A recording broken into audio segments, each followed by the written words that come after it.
Би тодорхой цаг хугацаанд архийг нэлээд хэтрүүлэн хэрэгжилж цаг хугацааг өнгөрч амьдралын маань нэг хэсэг архитай холбоотойгоор нэлээд цаг хугацааг өнгөрөөсөн. 2009-10 онд бол бүр годамжинд гартлаа. Яг зорилго маань зөвхөн архи болж хувиртлаа.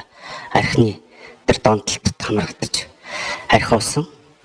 Яг үнэхээр архийг тааруулаад уучээ, тааруулаад хэрэгжилчээ гэдэг байсан бодол маань бол сүүлдээ явсараагаад ерөөсөө би тодорхой хэмжээний тааруулах төвшөнд биш. Бүр зориг болж хувиртлаа. Архинд донтсон. Яг нь надад сайн сайхан ажил төрөл хийгээд амьдарч ирсэн цаг хугацаа байдаг ч тэр үедээ залуу хүний эр хүн гэдэг утгаараа ингээд найз нөхдөдтэйгээ тариуж архийг хэрэгжилж явж байгаад өөрийгөө тэр архиныхаа хамаарлаас татаж авч чадахгүй төвшөнд ортлоо. Архинд хамааралтай болсон. Тэгээ 2000 бүр хамгийн хэцүү цаг үе маань миний амьдралын хамгийн хэцүү цаг үе маань 2010 он. 2010 онд яг шар хааданд годамжинд өглөө босоод архи хайж уусдаг.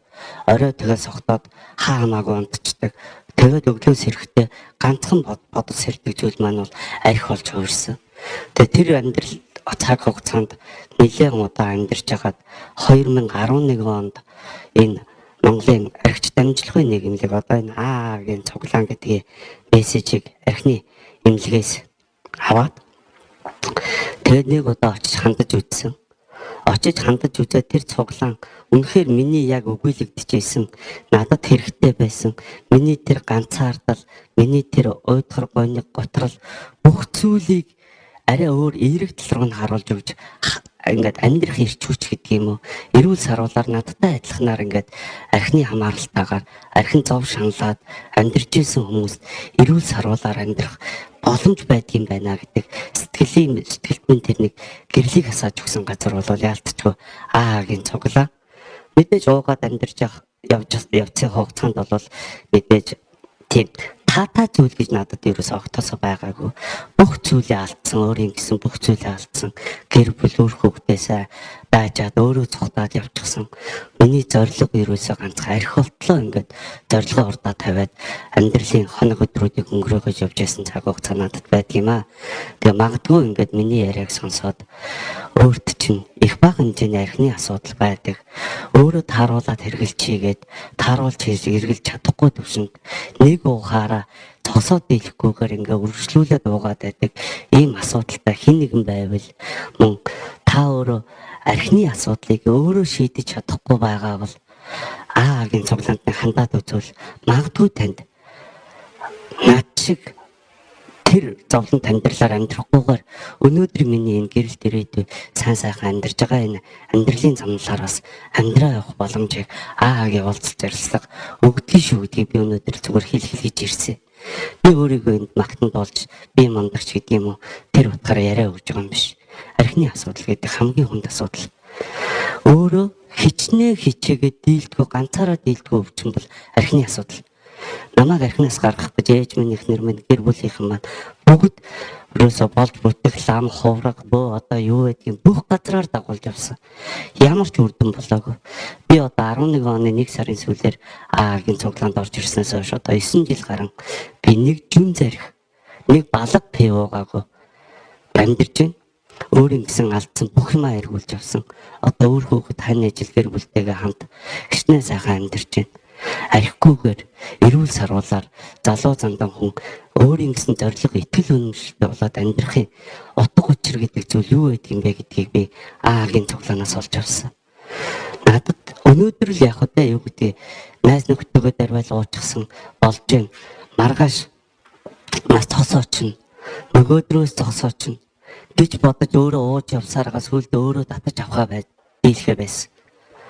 Өнөөдрийн ажил төрлийн юу гэдгийг уруу байгаагаас болоод санхүүгийн хямралаас болоод сэтгэлээ засаж байна. Гэр бүл эхнэр хүүхдтэйгээ хэрэлцснээсээ болоод сэтгэлээ засаж байна. Энэ архи бол санааны асуудал. Ажил төрөлд орчих юм бол бизнес эрхлээд мөнгөтэй болчих юм бол архийг бол би уухгүй байж чадна да гэж байн бодож уудаг байсан. Тэгэхдээ Агийн цуглаанд ирснээрээ үгүй юм байна. Миний ажил төрөл болон гэр бүлийн харьцаанаас би архи уугаад байсан юм биш юм байна. Би өөрөө архин дондох эмгэгтэй болцсонгүй юм байна гэдгийг хүлээн зөвшөөрсөн. Энэ миний хамгийн том одоо эрүүл саруулаар амьдрах хамгийн том боломж.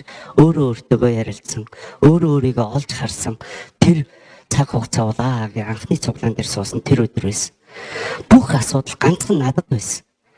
Би бүх зүйлийг бусдаас хайдаг байсан. Тэр ингэсэн болохоор би архи болсон. Энэ ийм шалтгаантай болохоор би архи болсон. Бизнес ингээд гаццсан, би мөнгөгүй болсон болохоор сэтгэлээ тайдгар болсон. Үр ширэнд орсон болохоор архи болсон. Бүх зүйл нийгмээс хамааралтай гэж бодож архи уудаг байсан бол Агийн цуглаанд орж ирээд үгүй байна. Гол шалтгаан нь би өөрөө юм байна. Би өөрөө архин дондох эмгэгтэй болцсон учраас архиугаад яваад байсан юм байна гэдгийг л хүлээн зөвшөөрсөн. Тэр цагаас хойш би тогтмол өнөөдрийг хүртэл би Агийн уулзалт ярилцсан тогтмол таслахгүйгээр хамаарагдаж явдаг. Би бол архичин хүн. Би энийг хэлэхдээ би ич зоохгүй. Миний хүнд хэцүү амьдралыг өөрчилж өгсөн.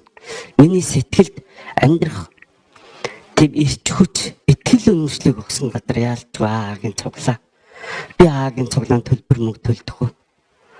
Би зүгээр л архиныхаа асуудлыг шийдэх хийж ирдэг.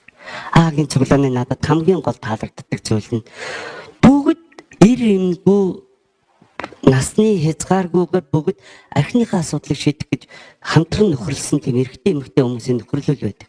Тэнд намайг ойлгодог, тэнд намайг сонсдог, тэнд намайг зүгээр хүндэлдэг, тэнд намайг найз минь гэж тэрвэрдэг газар ганцхан Агийн цуглаан байсан. Намайг годомжинд явахад годомжны золбин нохоо хүртэлтэй хэрлэгдэг, над руу дайрдаг. Тийм хүнд цаг үеийн амьдралыг өөрийн биеэрээ тулсан учраас магадгүй миний амьдралыг тэр миний амьдраад үзсэн хүнд хэцүү замлын араас өөрөө мэдлгүй явж байгаа залуучууд байвал та нар тэрийг заавал өөрийн биеэрээ тулахгүйгээр өнөөдөр нэг эргэж хараад өөрлөгөө нэг эргэж хараад Агийн цуглаанд ганцхан удаа ирээ суугаад үзээрэй. Тэндээс ямар төлбөр хураан төлөхгүй зүгээр нэг цаг 2 цагийн хугацаанд тэр бусдын яриаг нэг сонсоод үзээрэй. Би хаана байна? Би ямар төвшөнд яваад байна? Би яагаад архи уугаад байгаа юм? Архи уугаад байгаа шалтгаан нь юу юм?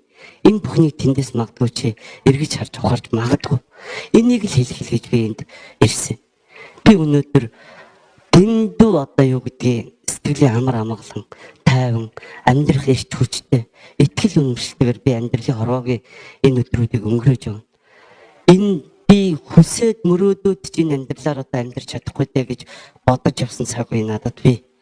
Хүний амьдрал гэд юу ის тохиолдохыг зөвхөн яаж ч өөрчлөлт болдог гэдгийг зөвхөн би өөрөө шийддэг юм байна. Надаас хамааралтай байдаг юм байна.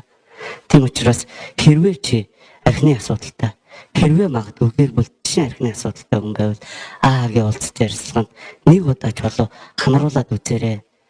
Тэндээс магадгүй өөрийгөө чи олж харснараа чиний ирээдүйн амьдрал чинь өнөөдрийн зовлон шаналгаад амьдрал биш, гэрэлт ирээдүйтэй инээдхөөр баяр баясгалан аж жаргалаар дүүрсэн амьдрал чамайг маргааш гэрэлт ирээдүй чамайг маргааш утж яахыг үгүйсэхгүй.